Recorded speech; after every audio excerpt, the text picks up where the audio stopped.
મંડારાવાસના લોકો દર્દીને હોસ્પિટલ લઈ જવા જોડીમાં નાખી નદી પર પાર કરાવવા મજબૂર બન્યા છે। નદીના વહેણમાંથી બીમાર સગર્ભાને જોડીમાં નાખી લઈ જવા પડતા હોવાનો સ્થાનિકોનો દાવો છે। આ વિસ્તારમાં પુલ ન હોવાથી નદીમાંથી પસાર થવા મજબૂર છે રહીશો। તો 40 વર્ષના વ્યક્તિને હોસ્પિટલમાં લઈ જવા માટે જોડીમાં ઉપાડીને નદી પસાર કરીને હોસ્પિટલ લઈ જવાયો છે। મંડારાવાસના રહીશોનો દાવો છે કે સમયસર હોસ્પિટલ ન પહોંચતા અગાઉ સમગ્રના મોત પણ થઈ ચૂક્યા છે। તો આ વિસ્તારમાં આ સમસ્યા જૂની છે, પરંતુ તેનું નિરાકરણ નથી આવી રહ્યું। આ છે આ વિસ્તારનો વિકાસ। પુલ ન હોવાથી ગામ લોકોને સમસ્યાનો સામનો કરવો પડી રહ્યો છે। બીમારને જોડીમાં નાખી નદી પાર કરાવવા માટે આ લોકો મજબૂર છે।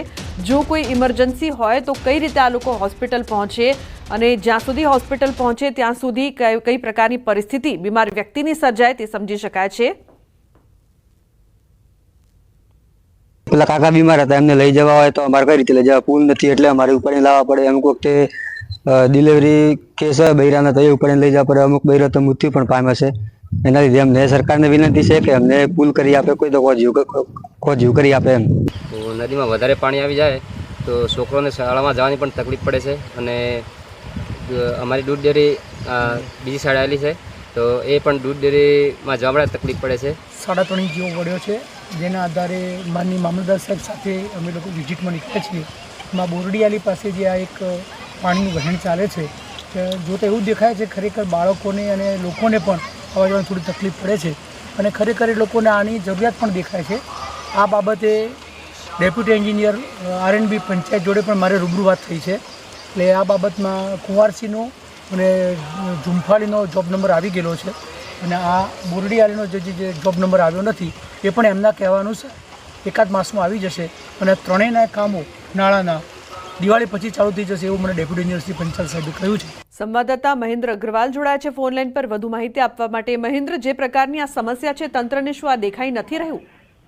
જી બિલકુલ, આપને બતાવ્યું હતું કે જે રીતે હાલ તબક્કે દાતા અંબાજી પંથકમાં 2 દિવસથી જે વરસાદની આગાહી છે તેના પગલે વરસાદ વરસી રહ્યો છે અને તેમાં પણ દાતા પંથકના અંતરિયાળ વિસ્તારમાં ભારે વરસાદના કારણે જે અંતરિયાળ વિસ્તારમાં વસતા આદિવાસી લોકો છે એને ભારે મુશ્કેલીનો સામનો કરવો પડી રહ્યો છે। એટલું જ નહીં, કેટલાક ગામડાઓ છે જે રસ્તાથી સાંકળાયેલા નથી અને ત્યાં પાણીના વહેણ આવતા પણ લોકો બીમારીના કારણે પણ તેમને ખભે જોડીમાં નાખી અને તેમને લઈ જવા પડી રહ્યા છે અને 40 વર્ષના ઉંમરના પણ જો દવાખાને લઈ જાવ તો ભારે મુશ્કેલીનો સામનો કરવો પડી રહ્યો છે। જો કે આ ઘટના બાબતે તાત્કાલિક મામલતદાર અને તાલુકા વિકાસ અધિકારી પણ હાલ ઘટના સ્થળે પહોંચ્યા છે અને આરએનબીમાં વાત કરી અને આ બાબતે પુલ બનાવવા માટેની હાલ તકે તેમાં ખાતરી આપી છે। પણ ચોક્કસપણે કહી શકાય કે આવા જે છે અંતરિયાળ વિસ્તારમાં આવી અનેક પરિસ્થિતિઓ જોવા મળી રહી છે કે આવું હોય કે જ્યાં લોકોને જોડીમાં નાખી અને દવાખાને લઈ જવાની પરિસ્થિતિ મળતી હોય છે। જે રીતે મામલતદાર છે, મામલતદારે પણ જો આગતરા આયોજનના ભાગરૂપે આવા વિસ્તારોમાં પહેલેથી જ મુલાકાત લઈ રસ્તાનું આયોજન કરે તેવી લોકો માંગ કરી રહ્યા છે। લુબના, બિલકુલ મહેન્દ્ર, આભાર સમગ્ર માહિતી બદલ। તો લોકો માંગ કરી રહ્યા છે, તેમની માંગ ક્યારે સંતોષાય છે, તંત્રને ક્યારે દેખાય છે તે જોવું રહ્યું।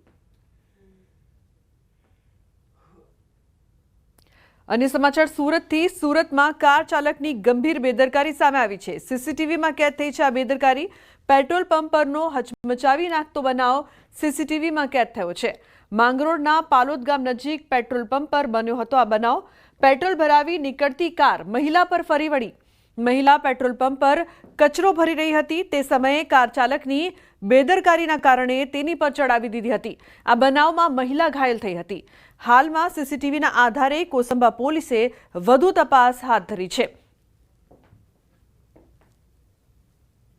अन्य समाचार जूनागढ़થી। जूनागढ़ मनपाની કારનો અકસ્માત 3ને મારી ટક્કર। ચીફ ઓફિસર ડ્રાઈવર હતા મનપાની કારમાં સવાર। અકસ્માત બાદ સ્થાનિકોનો મોટો આક્ષેપ છે। ચીફ ફાયર ઓફિસર વિશાલ ત્રિમડિયા અને ડ્રાઈવર વિજય કાછડિયા નશામાં હોવાનો સ્થાનિકોનો આક્ષેપ છે।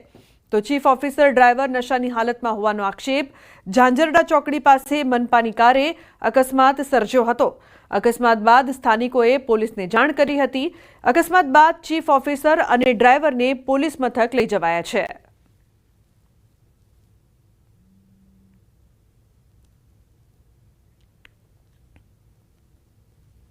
વલસાડમાં અકસ્માતનો વિડીયો વાયરલ થયો છે। કાર સાથે બાઇક ચાલક અથડાયો। ધડાકાભેર ટક્કર બાદ હવામાં ફંગોળાયો બાઇક ચાલક। હેલ્મેટના કારણે બાઇક ચાલકનો આ બાદ બચાવ થયો છે। સમગ્ર ઘટના કારના ડેશબોર્ડ કેમેરામાં કેદ થયો છે। વલસાડના ઉમરગામના ટીંભી નજીકની આ ઘટના છે। કાર ચાલકે રોડ પર ટર્ન મારતા આ ઘટના બની હતી. તો કાર સાથે ટક્કર અને હવામાં ફંગોળાયો બાઇક ચાલક. આ ઘટના છે તે દ્રશ્યોમાં જોવા મળી રહી છે. જો કે હેલ્મેટના કારણે આ યુવકનો બચાવ થયો છે. તો અકસ્માતના બનાવનો આ વિડીયો હાલ વાયરલ થઈ રહ્યો છે. વલસાડની આ સમગ્ર ઘટના છે. કાર સાથે બાઇક ચાલક કઈ રીતે અથડાઈને હવામાં ફંગોળાય છે તે આ દ્રશ્યોમાં જોવા મળી રહ્યું છે. જો કે બાઇક ચાલક છે તેણે હેલ્મેટ પહેર્યું હતું, તેથી તેને કોઈ ગંભીર ઇજા નથી થઈ, પરંતુ આ સમગ્ર ઘટનાનો વિડીયો હાલ વાયરલ થઈ રહ્યો છે. તો વલસાડમાં અકસ્માતની આ સમગ્ર ઘટના સામે આવી છે. કાર છે તે બાઇક ચાલકને જોરદાર ટક્કર મારે છે, જે બાદ બાઇક ચાલક છે તે હવામાં ફંગોળાય છે.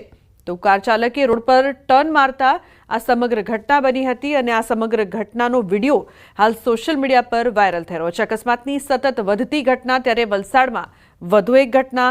ભરત જોડાયા છે ફોન લાઈન પર વધુ માહિતી આપવા માટે. ભરત, જે પ્રકારની સમગ્ર ઘટનાનો વિડીયો વાયરલ થઈ રહ્યો છે, શું છે સમગ્ર બનાવ?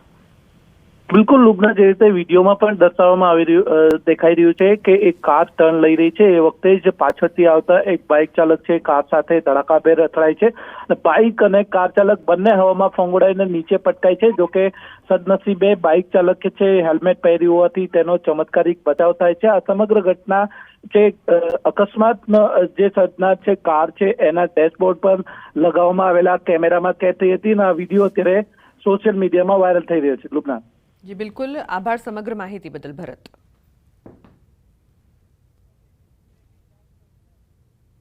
રાજકોટ એમ્સને લઈને મોટા સમાચાર. 3 મહિનાની અંદર એમ્સમાં ન્યુરોસર્જનની સેવાનો લાભ મળી શકશે. સૌરાષ્ટ્રના એક પણ સિવિલ હોસ્પિટલમાં ન્યુરોસર્જન નથી. ન્યુરોસર્જન માટે સૌરાષ્ટ્રના લોકોને અમદાવાદ જવું પડે છે. ત્યારે આવનારા 3 મહિનામાં નવા 15 ઓપીડી, ન્યુરોસર્જન, મેમોથેરાપી સહિતની સુવિધાઓ ઉપલબ્ધ થશે. એમ્સમાં છેલ્લા 2 વર્ષમાં 5 લાખથી વધુ લોકોએ ઓપીડીની સારવાર લીધી છે. તો છેલ્લા 1 વર્ષમાં 1500થી વધુ લોકોએ સર્જરી કરાવી છે. તો હવે અમદાવાદના ધક્કા નહીં ખાવા પડે. રાજકોટ એમ્સને લઈને મોટા મહત્વપૂર્ણ સમાચાર છે કે ન્યુરોસર્જનની સેવાનો લાભ તેઓ મેળવી શકશે. रिक्रूटमेंट का एडवर्टाइजमेंट भी निकाल दिया है. उसके अंदर न्यूरोसर्जन की 3 पोस्ट हैं. सो एक बार वो हो जाता है, उसके लिए 2-3 महीने लगेंगे. और जैसे मैंने आपको बताया कि हमारा जो प्रोसीजर है वो बड़ा स्ट्रिक्ट है. सो इसलिए हम क्वालिटी में कॉम्प्रोमाइज़ नहीं करते, तो इस वजह से हमारे पास कैंडिडेट्स भी थोड़े कम रहते हैं.